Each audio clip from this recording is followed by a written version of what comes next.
It's raining tacos from out of the sky. Tacos, no need to ask why.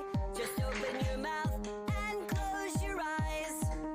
It's raining tacos. Я мисля, че морските кисели краставици по-точно са истински. Разбира се. Хора. Айде, класната става? Не. Там, смадием не може да се яде. Как можаха да го забранят? Аз къде трябва да ме? С това имаш деца. Мислите. И си имаме скритите и да слушаме невероятната музика от радиото. Настъпте.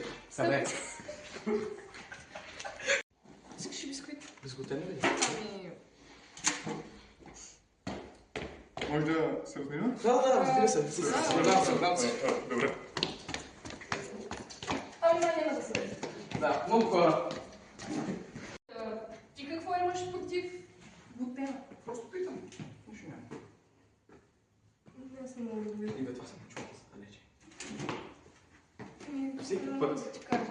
Мога да ти кажа, съжалявам. Добре, къде ще седнем? Е, тук. Ама е гнусно и мръсно цвета. Ставай, той. Забрих си на листа. Ставай, то се видял никъде няма сам. Трябват ми пейки. Прави си. Трябва да ми отваряш казване.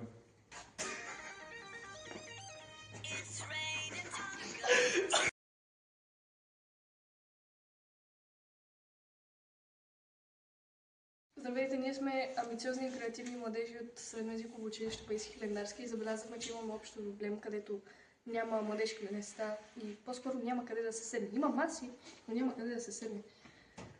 Разпитахме ученици от 6 до 10 клас, но всъщност всички имат един и същ проблем, те нямат къде да седнат.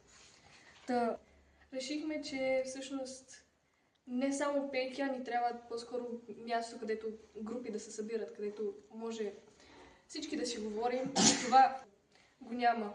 Та, за да утилизираме идеята още повече, ще я активизираме като съберем учениците на конкурс за рисуване и ще рисуваме по пейките, което ще ни събере още повече като хора в училище.